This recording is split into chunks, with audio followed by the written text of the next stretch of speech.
denominar paracletologia, ou a doutrina que estuda acerca do Espírito Santo. Vamos ver os registros bíblicos que nos revelam acerca da pessoa do Espírito Santo, a sua relevância, a sua importância em todo o quadro da história, e como a Escritura define, sendo ele, a partir dos textos revelados, descrito como a terceira pessoa da Trindade, não no sentido de ordem de importância, como o primeiro Pai, segundo Filho e terceiro Espírito, como se o Pai fosse superior ao Filho e o Filho ao Espírito.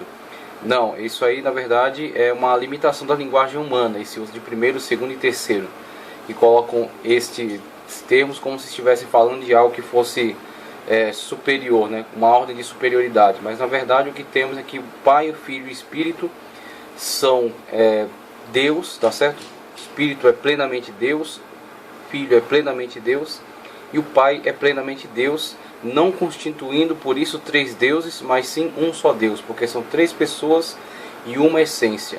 Então temos a terceira pessoa da Trindade, o Espírito Santo de Deus, tá ok? O Espírito maravilhoso, consolador, conforme é descrito na Sagrada Escritura, o Paráclito, aquele que está ao lado para auxiliar, para ajudar, o único que convence o homem do pecado, da justiça e do juízo, e aquele que, conforme Paulo disse, que sonda até as profundezas de Deus, o único que tem a aptidão, a competência para conhecer tudo acerca de Deus, e conhecer tudo acerca de todo o universo, porque as características de onipresença, onisciência, onipotência, onibenevolência também pertencem à pessoa do Espírito Santo, ok? Vamos ver acerca da sua deidade, vamos ver acerca da sua atuação no tempo, vamos ver também acerca dos seus atributos, a sua personalidade, inclusive. Vamos analisar de uma forma o mais abrangente possível acerca do Espírito Santo de Deus, a importante presença do Consolador entre nós. Vejamos aqui o texto introdutório que diz: em nossos dias tem existido muitos erros de interpretação acerca da pessoa do Espírito Santo.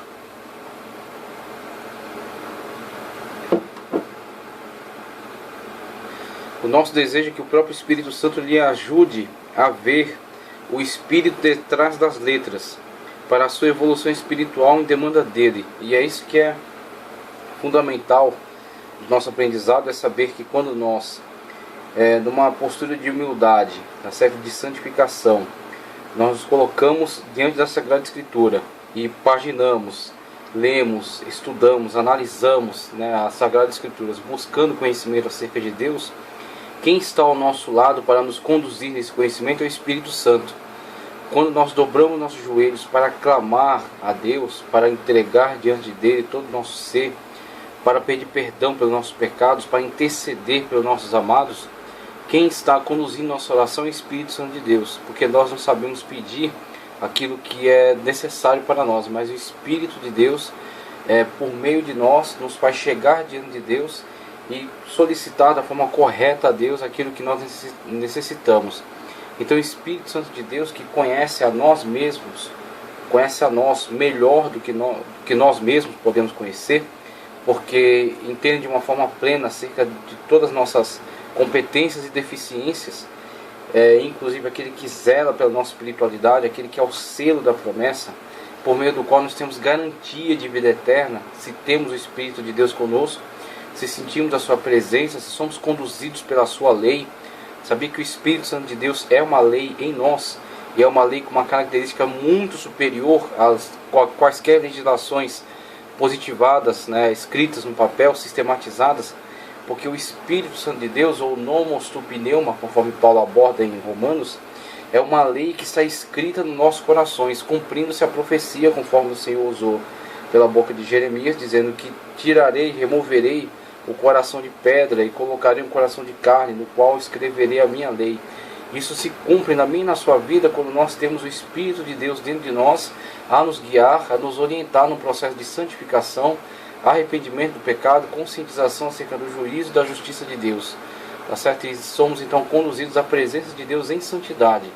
Somos morada e templo, habitação para o Espírito Santo de Deus em nós. Característica do Novo Testamento, que o Espírito de Deus não está só sobre as pessoas, mas está nas pessoas.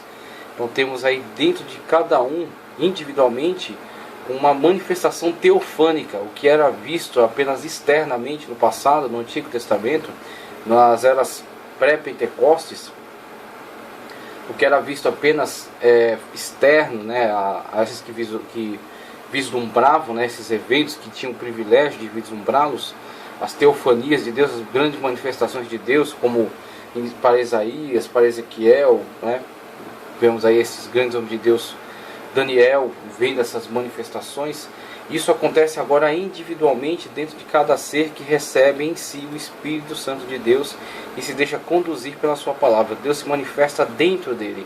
Então, quando ele entra em comunhão com o Senhor através de oração, de uma forma humilde, né, submetendo-se à sua palavra, obedecendo a sua palavra, permitindo-se ser transformado, ser limpo, né, como Cristo fala, vós estáis limpos pela palavra que vos tenho falado. Quando somos transformados, limpos, e somos então morada para o Espírito Santo de Deus, e ele vem e habita em nós, dentro de nós acontece uma teofania, uma manifestação presente do próprio Deus em nós, que é a presença do Espírito Santo. Quando ele se move em nós, quando nós sentimos a presença de Deus e somos renovados, somos fortalecidos, e aí cumpre-se aquilo que Cristo falou também acerca da paz. A minha paz vos deixo, a minha paz vos dou, não vou lá dou como o mundo a dá.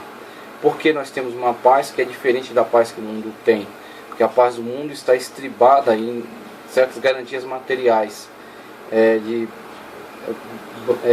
bonanças, né, no sentido da vida, materiais, no sentido de ter abundância de dinheiro, abundância de coisas que sejam interessantes, que sejam atrativas, agradáveis.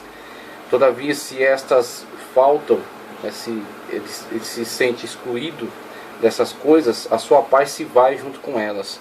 Mas aquele que tem o Espírito Santo de Deus, e que com certeza tem a bênção de Deus sobre si, e que sabe que Deus provê todas as coisas que ele necessita, pode ter esses bens em abundância, ou pode ter somente o pão cotidiano, mas ele se sente alguém pleno e realizado por causa da presença de Deus que está nele.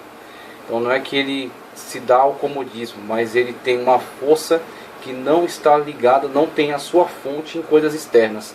A fonte está dentro dele, a paz está junto com ele, está dentro dele, está na presença do Espírito Santo de Deus que mora juntamente com ele. Tá certo? Que está dentro do seu ser.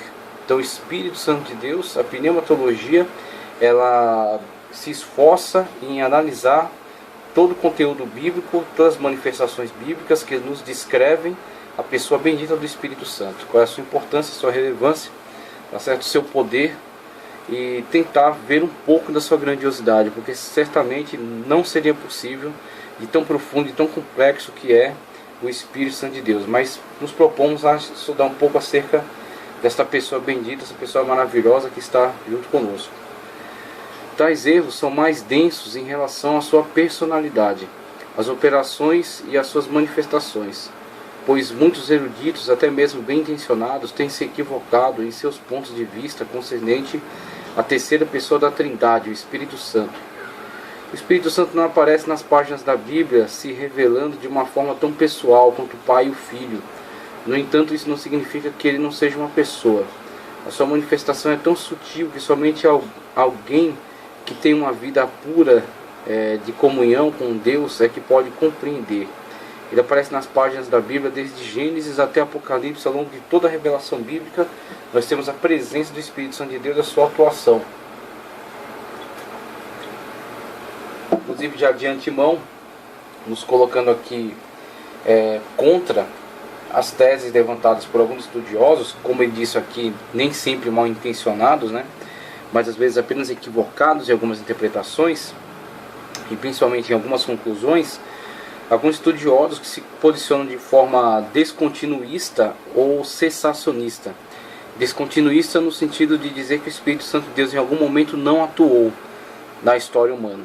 E cessacionista no sentido de dizer que a ação plena do Espírito Santo de Deus, com poder, milagres, maravilhas, manifestações em línguas estranhas, né, línguas tanto no sentido da xenolalia, né, das línguas estranhas ao indivíduo, mais conhecidas de outros povos, tanto no sentido de glossolalia, línguas espirituais não passíveis de interpretação, senão por meio de uma intervenção divina para a capacitação de um intérprete, né, que receba também essa interpretação por meio de revelação, a glossolalia, né? Então, alguns se manifestam contrários à presença desses dons entre nós na atualidade, dizendo que isso ficou relegado apenas ao período apostólico, aos apóstolos e aos continuadores imediatos dos apóstolos que ainda vislumbraram essas manifestações, mas que elas cessaram para os dias atuais, o que não encontra respaldo bíblico e por isso não encontra apoio na nossa forma de ver. Nós vemos as manifestações do Espírito Santo de Deus sendo prometidas e sendo realizadas dentro da Sagrada Escritura. Em algum momento, em nenhum momento das leituras que se faz da Sagrada Escritura se vê um texto que diga claramente, que diga de uma forma objetiva que essas manifestações cessarão. Apenas vemos que elas são anunciadas como presentes, são anunciadas como reais, como verdadeiras, pertencentes ao âmbito da igreja, comunicadas à igreja por meio da ação do Espírito Santo de Deus, que está sempre com ela, e conduzindo ela até o grande momento da glorificação, na hora em que a igreja for arrebatada para estar com Cristo e se encontrar com Ele nos ares. Então temos aí que durante todo o período da igreja ela é capacitada, é revestida com o poder de Deus por meio do Espírito Santo, né? O poder do Espírito Santo de Deus, e este poder se manifesta de diversas formas, as diversas formas de manifestação do Espírito Santo de Deus, a multiforme ação do Espírito Santo de Deus, tá certo? Que é através de dons de sabedoria, de cura, manifestações de maravilhas, línguas, atos de bondade, né? Dons que impulsionam a pessoa a doar, outros a exortar, outros a presidir, mas todas essas capacitações são dadas pelo Espírito Santo para o governo da igreja. E o Espírito Santo de Deus, juntamente com Cristo, que disse também, afirmou dessa forma, estará com a igreja todos os dias até a consumação dos séculos. E isso não é mentira em relação ao Espírito Santo de Deus, porque Cristo foi para o Pai e mandou um Consolador, mandou um substituto, que é a única pessoa capaz, com aptidão, competência para estar no lugar de Cristo, é o Espírito Santo de Deus, porque também é Deus, tá ok? Então temos o Espírito Santo de Deus e a sua ação plena na igreja, inclusive na atualidade. Não se pode falar ou escrever sobre o Espírito Santo uma pessoa que ainda não experimentou a sua poderosa ação. Quem ainda não bebeu do seu eterno manancial ainda está muito aquém da sua realização. Na nossa avaliação, só está credenciado para falar qualquer coisa sobre os atos e manifestações sobre a pessoa do Espírito Santo de Deus, alguém que já tenha experimentado a sua ação. Isso é verdadeiro, porque toda essa realidade acerca do Espírito Santo de Deus não pode ser entendida só num plano teórico. Jamais alguém que tentasse conhecer o Espírito Santo de Deus somente no âmbito teórico poderia lograr êxito com isso, porque o Espírito Santo de Deus não é uma ideia, não é uma teoria. O Espírito Santo de Deus é uma pessoa, e como pessoa ele tem uma ação no plano da realidade, ele age no tempo e no espaço. Sendo assim, conhecer algo teoricamente acerca dele é válido, mas não é suficiente. É necessário, imprescindível, conhecer a sua ação na sua própria vida. Uma vez que se tem conhecimento acerca da sua ação, vivência acerca da forma como ele trabalha, da forma como ele age, tá certo? Da forma como ele interage conosco, somente a partir daí, desse conhecimento no plano prático, empírico, é que se pode dizer alguma coisa acerca do Espírito Santo de Deus. Porque uma pessoa que sofreu a sua ação conhece a sua pessoa, aí tem noção acerca da grandiosidade da pessoa do Espírito Santo de Deus.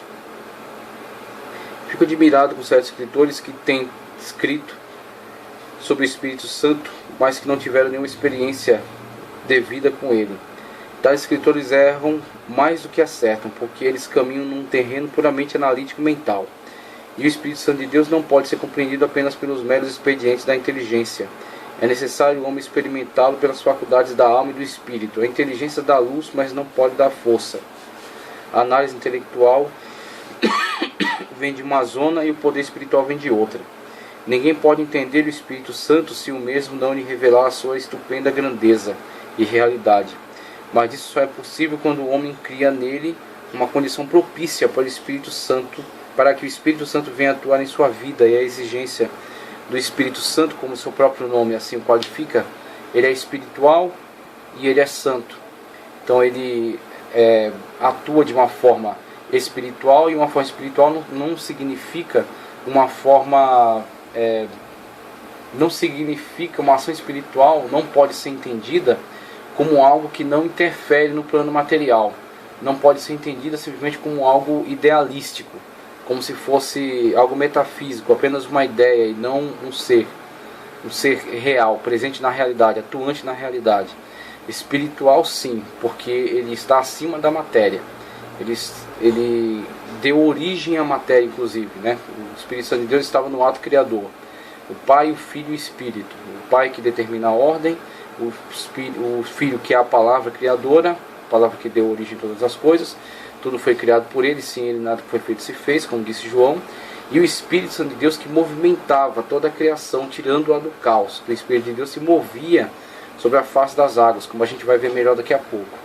Então a atuação dele dentro da criação, ele é Espírito. E a partir desse âmbito espiritual, ele é eterno. E sendo eterno também é todo-poderoso, né? Sendo todo-poderoso, detém em si também todos aqueles atributos que pertencem só à deidade, tá certo? Ele é onipresente, onisciente, onipotente, e a partir desses seus atributos ele interfere na matéria, com esta autoridade, com este poder, com esse dinamismo. Ele dá energia, quando, por exemplo, algumas seitas erram chamando ele de força ativa, entendendo que ele é apenas uma energia, como a energia elétrica que passa nos fios. Eu digo para você que a palavra de Deus nos revela que, na verdade, ele é o criador da energia. Ele é o gerador da energia. Ele é a pessoa autora desta criatura. Não pode se confundir a criatura com o criador. Ele é o criador. A força, a energia é a sua criatura. Ele que se movia sobre a face das águas quando o mundo ainda estava no estado de caos. E aí dando esse dinamismo, dando esse movimento, trazendo também de volta a ordem, trazendo a criação. Ele é que dinamiza todas as coisas, inclusive na própria Escritura, a gente vai ver mais para frente, o salmista, inspirado por Deus, dizendo: se tiras o teu fôlego de vida, e aí temos até a palavra pneuma, tá certo? Sopro divino. Se tiras o teu fôlego, todos eles perecem. Sendo assim, podemos entender que o Espírito Santo de Deus é a vida do universo. Sem o Espírito Santo de Deus não há vida, não há movimento, não há energia. Tá certo? O Espírito Santo de Deus dá movimento a todas as coisas a partir do poder que só ele tem, da pessoa que só ele é, com as suas características peculiares. E temos como o Espírito de Deus está acima e interfere em todas essas coisas. E vemos que o Espírito Santo de Deus não pode ser conhecido somente no plano intelectual, mas sim no plano material da sua atuação. E a sua atuação se revela nesse aspecto santificador. Então o Espírito Santo de Deus tem que ser recebido também em santificação. Uma vez que ele nos convence da necessidade dela, a submissão à sua voz, não resistir à voz do Espírito, como alguns têm feito e têm se privado da presença dele, mas aqueles que não resistem à sua voz, que permitem a sua ação, serão por ele santificados. As obras de Cristo serão atribuídas a ele por meio do Espírito Santo de Deus. O Espírito Santo de Deus, como já foi dito aqui, convence do pecado, da justiça e do juízo. E ele nos convence, inclusive, da aceitação da obra salvífica de Cristo na cruz do Calvário, que é a nossa justificação, regeneração e santificação. Nós somos colocados diante de Deus pelos méritos de Cristo, por meio do Espírito Santo. O Espírito Santo de Deus participa intensamente desse processo. Então, recebendo o Espírito Santo de Deus em santificação, começamos a ter contato com a realidade dele, começa a interferir na nossa vida no plano prático. Nós poderíamos até conhecer ele teoricamente, a partir da leitura dos textos sagrados, mas os textos só se mostraram palavra de vida para nós por meio da interpretação do Espírito. Então a letra mata, como Paulo diz, mas o Espírito vivifica. O Espírito nos faz ver o sentido real daquelas escrituras sagradas. Elas passam a ser não somente narrativas históricas ou de fatos que nós não podemos comprovar empiricamente, porque são sobrenaturais, são milagres. Eles passam a se tornar uma realidade presente para nós, porque nós passamos a nos enquadrar, a vivê-los em nossa própria existência. Tornamos ele real em nós, porque nós o vivemos, o sentimos e o manifestamos de uma forma completamente real, dentro da nossa realidade, dentro da nossa existência. Ninguém pode entender o Espírito Santo se o mesmo não lhe revelar a sua estupenda grandeza. Isso aqui já foi lido. Não se pode encher o que já está cheio, o Espírito Santo só enche quem está vazio. E aí ele convida aqui a viverem, né, a experimentarem desta experiência extraordinária que é ter o Espírito Santo de Deus em si. É necessário que o homem cheio de si, do seu próprio ego, do seu eu, que é pervertido pelo pecado, que tem diversas falhas, o seu egocentrismo, né, que pensa que seu umbigo é o centro do universo, é necessário que o homem cheio de si, do seu ego, se esvazie, a fim de que o Espírito Santo lhe encha. Portanto, amigo leitor, faça-se acessível e ele adentrará a sua existência. Torne-se encontrável, né? Se mostre ao Espírito Santo de Deus e ele te acha, ele te encontra, porque é ele que procura, é ele que busca. Pois onde há um vácuo ocorre uma plenitude. Quando o servo está pronto, o mestre aparece. Por isso, amigo, crie uma condição de abertura em sua alma e o Espírito Santo lhe causará uma gloriosa plenitude. E assim você estará capacitado para falar às multidões da poderosa ação realizadora. Maravilhoso o convite que ele faz, então, a participar, né, participar dessa ação, ser atingido, ser influenciado, né, ser movido por essa ação do Espírito Santo de Deus na sua própria vida. Aí damos continuidade aqui com este ponto. A história da ação do Espírito Santo. Partindo agora para esse ponto, a história da ação do Espírito Santo. Para obtermos uma visão panorâmica mais ampla concernente à pessoa do Espírito Santo, se faz necessário dividirmos a história da sua ação evidenciada na Bíblia entre o Antigo e o Novo Testamento, ou o que chamamos de período pré-pentecostal e período pós-pentecostal. Essa divisão deve ser feita visando facilitar ao leitor a compreensão da operação do Espírito Santo. Então logo isso é apenas didático, né? Isso aqui não está assim evidenciado na Sagrada Escritura. Os autores não se preocuparam em usar qualquer tipo de terminologia dessa forma, né? Colocar cronologicamente dessa forma. Mas isso aqui pode ser muito bem usado de forma didática, somente para nos organizarmos com relação ao conteúdo que estaremos analisando. Então por isso chamamos de pré-pentecostal e pós-pentecostal, tá, ok? Aí dentre as linhas que surgem de atuação, temos aqui os períodos que vão estudar de uma forma mais específica ao longo da matéria. A ação do Espírito Santo no Antigo Testamento. Então temos aí a doutrina do Espírito Santo, pneumatologia, encontra sua base teológica mais no Novo Testamento do que no Antigo. Então a atuação do Espírito Santo de Deus no Novo Testamento torna-se certamente plena, né? Torna uma ação muito mais volumosa, avantajada. Não que ela tivesse cessado, tivesse sido interrompida. Ela estava presente, mas o Novo Testamento torna-se mais enfática, né? Temos uma ênfase maior na ação do Espírito Santo de Deus